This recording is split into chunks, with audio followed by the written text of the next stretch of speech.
everyone. This is Angie from All Creatures Podcast. Today I'll be hosting a special episode of All Creatures Podcast just for kids and made by kids. It is going to be an exciting podcast today, filled with all sorts of fun and interesting facts about a species that is playful and just so awesome to watch. And I'm super excited to be talking with Darby from Idaho today, as this is her second time on All Creatures Kids podcast. I spoke with Darby a while back all about the octopus. So if you're interested in learning more about the incredible octopus and their superpowers, you can check out episode 5 on our website, allcreaturespodcast.com, under the tab Kids Podcasts. It is so wonderful to have Darby back today, and she is so passionate about animals and conservation. And today, Darby will be talking to us all about a medium-sized brown mammal that spends a lot of time in the water and is often seen playing in the water or diving around looking for food.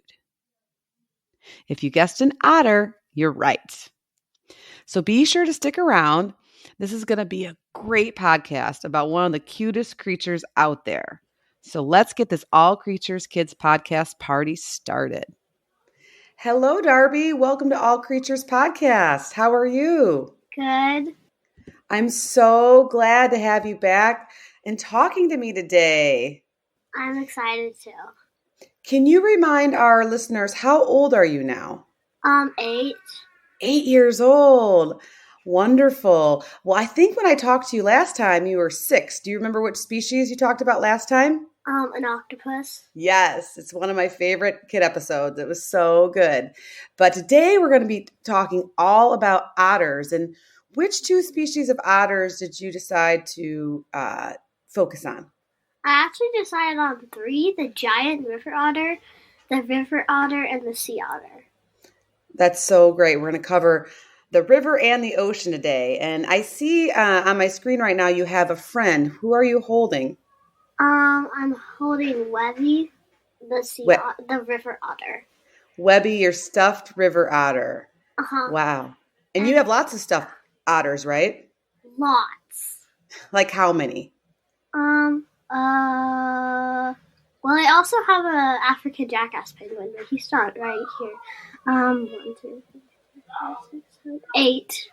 8. That is incredible. Well, I'm so glad that you're going to be here today being a spokesman for otters all over the world. And so, what made you decide to pick an otter? The main reason is because I love them and they're really cool, quirky creatures. And they'd also just have been my favorite creatures for like 2 years. And I just love them. When I first met Weffy, I decided to watch as many otter stuff as I can, get tons of otter things, and I just wanted to be all in with the otter idea. And your mom has a nickname for you. What is that? Mother of Otters. Mother of Otters. I love that. And now, Darby, have you seen an otter in the wild? Yeah. Can you tell me that story, please? So we went to Alaska once, and every morning and in the late afternoon, when we weren't fishing or hiking, we would there was an outside area that we could see out in the bay that we were in, and I saw like 2 otters, and they were just like playing. They were rolling around in the water, just like it was so funny. That is incredible. What type of otter was that you saw in Alaska in the ocean? It was a sea otter.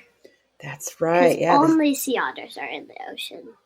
Fact number 1. That's right. Only sea otters swim in the ocean. They live their whole lives in the ocean, right?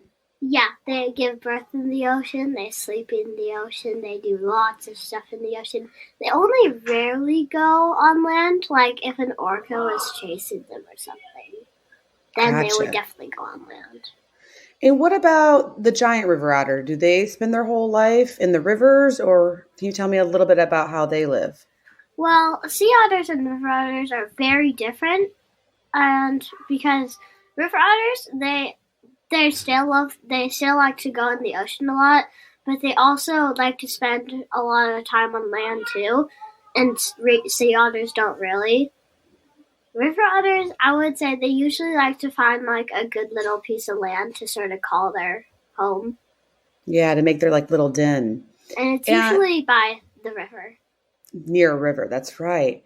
And can you describe a giant river otter for our listeners? What do they look like? Well, this is one. And Yes, I see your stuffy. he's gigantic. They're big, aren't they? Really big. They're really different. I wouldn't just call a giant river otter. I mean, they have sort of the basic slim body, the same as a river otter, but I have only really known that they live in the Amazon rainforest, and they're pretty big. They have a really good smell, and they sort of like to go on the bottom of the river and sort of shuffle around there for like a fish or a clam, crustacean, or something like that. And what is the shape of an otter's tail? Can you describe that? Well, the shape of an otter's tail is sort of like a labradoodle's tail, like that sort of like it's sort of like a really thick rope, and it's really strong because they have to have it really strong because they're really good swimmers. That's right. And is there anything special about their paws? I don't think so. Is it something that makes them a good swimmer? Oh yeah, they're webbed. They That's have webbed right. feet. Yeah, probably like your labradoodle that helps Yeah. them swim through the water. That's right. And what's your puppy's name? I forget. Arlo, Arlo. And how old is Arlo now? 2 years old. And did he just get a really cool certificate? What was that? He got a therapy dog ticket, which means like he helps people who are feeling really sad, like old people that have bad heart problems or something like that. He like helps the people feel happy. Yeah, that's such a great thing to do. I'm really proud of you and your mom and your family for getting Arlo certified to help people. Well, not dad. My dad didn't play a very big role in it. Oh, It took Dad a very long time to accept Arlo as part of the family. At first, he was just like, it looks like a big white marshmallow. I bet he came around though, because Arlo's a very handsome boy now. Yes. It took him about 1 year, Okay. which All was right. really surprising. Because he is pretty cute, right? hmm All right. So going back to otters now, can you describe the fur on the sea otter's coat? What makes the Oh, fur so special? the fur is really special because they can't really live without the fur because they actually have zero blubber, which means that blubber usually keeps a lot of mammals warm in the ocean. So it's like a gigantic coat on them, sorta, just not as fluffy. But otters don't have any of that, so they have the thickest fur in the whole sea otters. They have the thickest fur in the whole entire animal kingdom. That's right. This fur is so special in sea otters. Not only is it waterproof, but they have as many as 1,000,000 hairs Per per square square. inch. Right. That's incredible. So neat and just really, like you said, the most of any animal in the animal kingdom. So that is just really, really special with sea otters. This is 2 demonstrations of a sea otter. This is one that I got from Alaska. Okay. This is another one. Oh, I love your otter friends and that you are the mother of all otters. That is so great, Darby. And so, Darby, talking about being a sea otter mother, what are some fun behaviors that sea otters do to help their pups stay with them in the ocean and in the currents? What they do when they're sleeping is they they live in the kelp forest usually. Well, sea otters, they live in the kelp forest a lot of times, and they'll hold on to a piece of kelp, and then they'll hold on to a piece of kelp and sort of wrap it around the baby otter's belly, and sort of just stay there. But the really sad thing is sometimes they can drift off because of these bad sea urchins. They eat the bottom of the kelp to make the kelp float away. Oh no, I didn't know that. That is so sad. Uh-huh. But hopefully the good mamas can help keep their babies with them, right? Mm-hmm. The really good thing is sea otters are really we need to make more of them because they'll help everybody live. They're known as a keystone species, which means they eat the sea urchins, they eat the bottom of the kelp. So because a lot of animals depend on that, they help the whole kelp forest live. Because without the sea otters, the kelp forest would probably not be here today, and a lot of creatures would probably not be here today either. Wow, Darby, I just got goosebumps. Exactly. That is so important. Sea otters are critical for the marine environments where they live. And without sea otters, there might not be any kelp forests. And that would be really sad because a lot of animals would lose their food source and their home. So, and now with giant river otters, what makes them special and why should people want to help save them? Well, because I'm pretty sure they wait. I'm not super sure. I mostly am more of a sea otter guy. Gotcha. Okay, we'll scratch that question. I don't know much about giant river otters, but I know they're pretty cool. They are. And They're big. giant river otters. Sea otter guy. Gotcha. I love sea otters.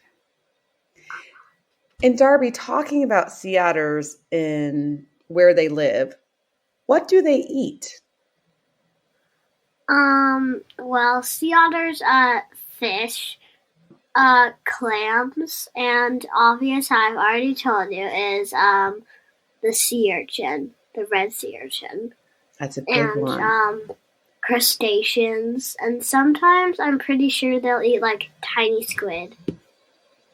Yeah, and in your studies, did you come across a really cool behavior that sea otters will do to help them eat some of the crustaceans?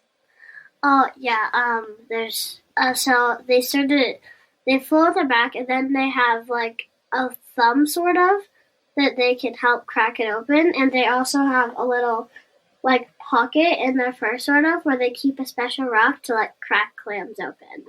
Yes, they collect a rock and then they keep it in the little fur pouch. And then when they need to use it like a hammer or mallet to basically smash open a shellfish to get the food, they can do that. And then they put the little rock back in the pocket. And they're some of the only animals that we've recorded using tools to help them get food. So otters they also sort of have a thumb, sort of. Like a little thumb, sort of. Like only sea otters. Oh, so they have a special little thumb too to help them. Yeah. Yeah. So they're just really, really cool and smart creatures. And we definitely need to make sure we're protecting them and helping keep them around. Yeah. Because they groom themselves a lot, and oil spills could make could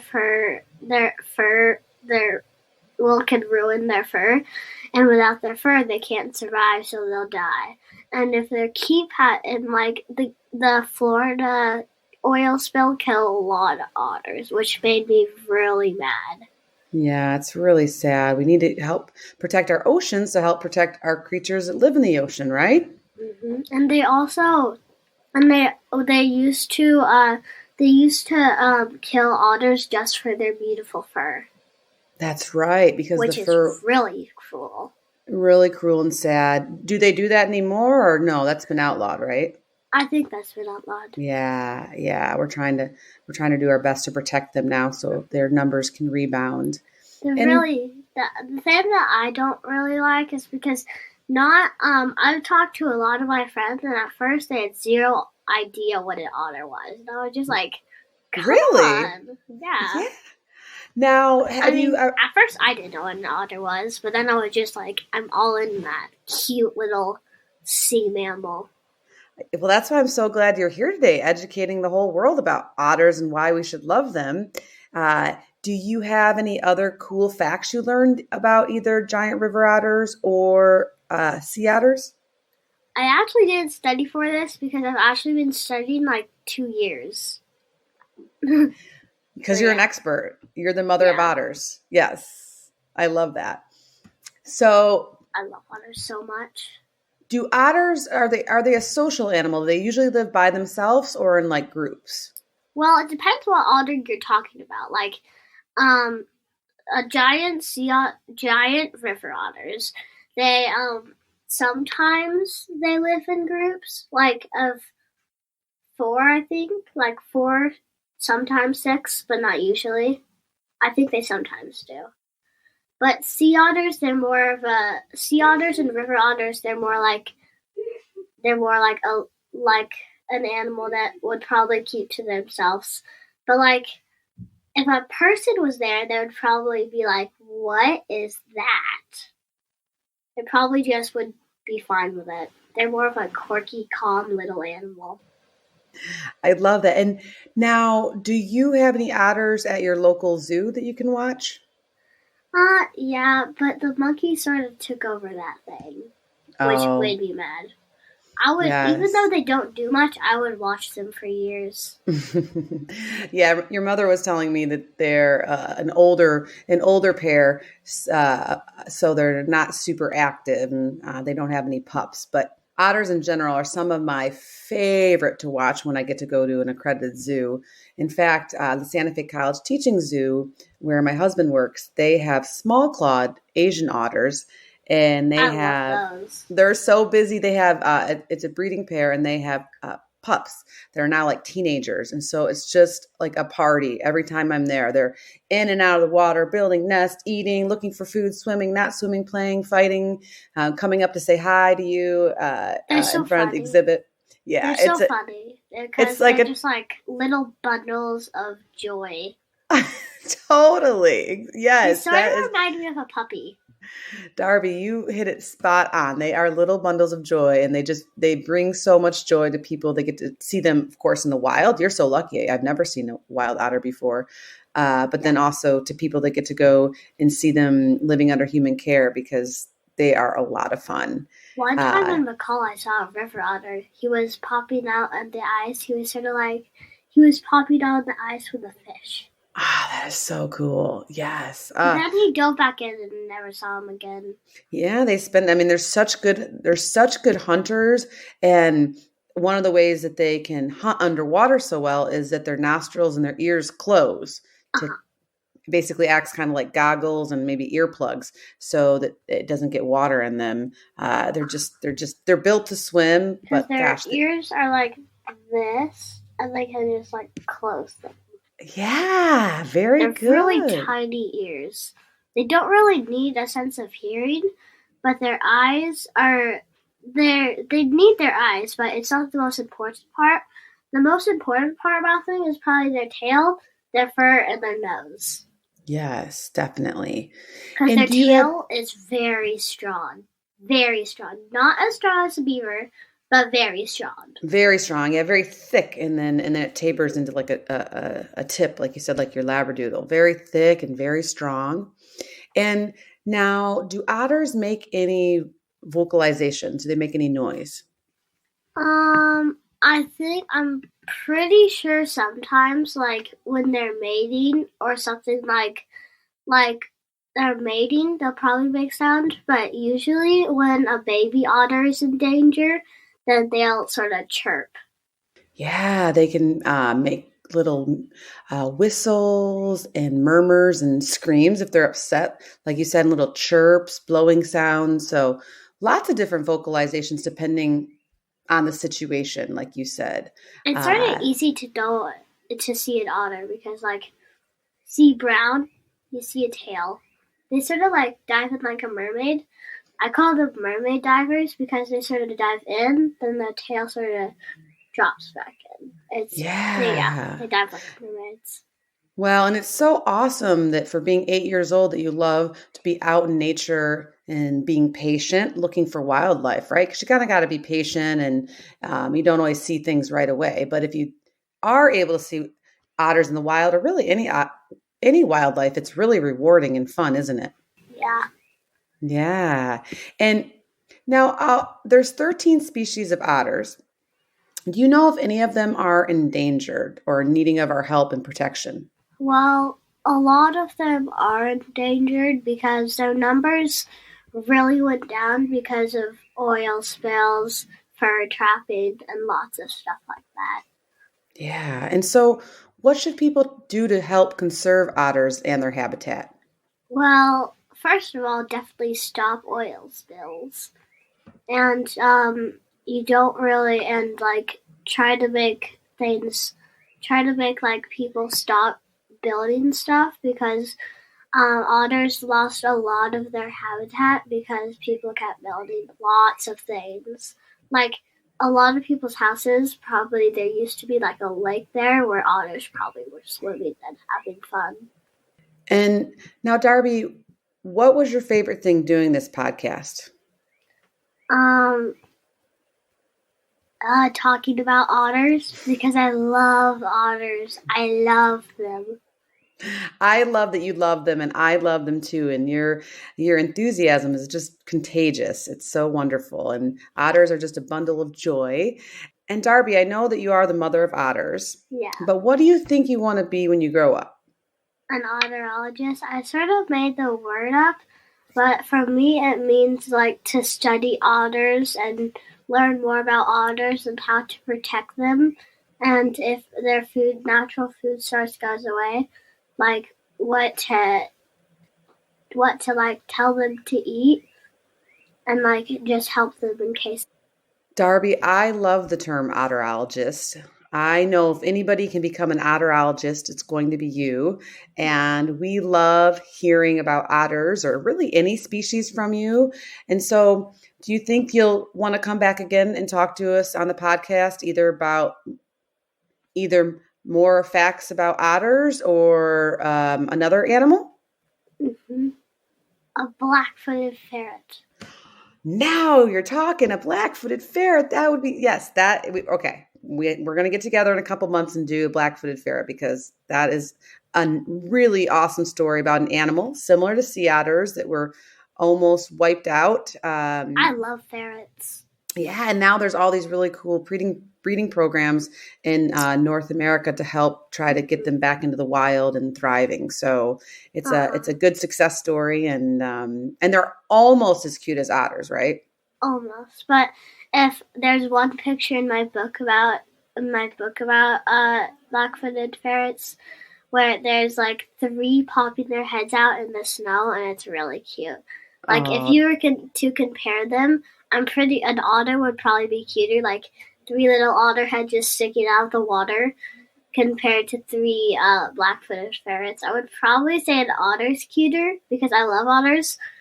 So yeah, I love otters a lot. Well, and as the mother of otters, I mean, you have to pick the otters first, but it's good to have a number two and a number three in cuteness. That's a really important thing. I don't really have a number three. My top favorites are probably. I also sort of like a black widow. Well, I used to. When I was 3, I loved black widows. Well, I would love to learn more facts about black widows and sharks. In July, we always love to feature sharks and shark facts. So we've got a lot more to talk about. And I am so happy that you are here today, Darby, talking all about otters. Because I love otters. Lots of otters. And you, Darby, are also a bundle of joy. So thank you for being here today. And I look forward to talking to you again in the future. Oh, there's one more thing. Yes. Their whiskers are important too because they're sort of like echolocation, sort of. I don't have any whiskers on any of my stuffed animals, probably because I don't know really why. A lot of otters have it because so they can sort of shuffle around the bottom to find the crustaceans or clams or crabs.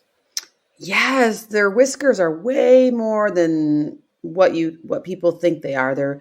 They're these very sensitive. They have lots of nerves in each vibrissae or whisker that help them sense their environment when they're underwater, whether it's deep water or murky river water. And they act like a sixth sense to help tell the otter where the food is and how to get the food. So the whiskers are critical for these species. Because Very good. a lot of people think like whiskers are just stains on things. Right, they're just there for ugly or whatever. But they're actually very important. Like if it was a very murky day and an otter had to hunt because like it hadn't ate in a while, it would be really bad if it didn't have the whiskers, because then it would probably be starved. Like a lot of otters would probably die because they didn't have the whiskers, because they would be starved, because a lot of otters lived in murky waters. That's right. So they need those to like go to the bottom of the ocean, and with their like their face right there, it's sort of flat. Like for river otters, it's sort of flat, so it's easier to just like put that part of their mouth like to the bottom and sort of just move their head around and shuffle for it, and it's easier to like if there's a crab right in front of them to just sort of grab it off the bottom of the water. Exactly. Very, very well described. Well, Darby, I am so glad you are here today, and I look forward to talking to you real soon in the future, whether you talk more about another species of otters or a black-footed ferret, a black widow, shark. I want all of those. So do your research. Otters and ferrets and sharks and black widows. And I like, a lot of people sometimes say I'm sort of weird because I like, my favorite animal in the world is so cute, but my other favorite animals are deadly and ugly.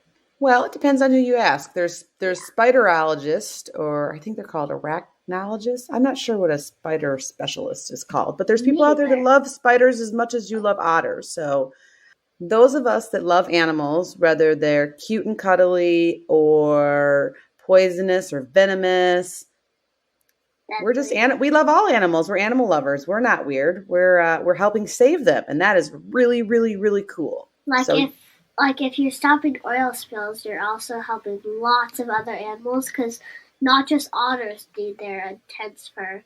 A lot of other animals do, like whales probably. Whales can't have oil spills because it just kills thousands of fish.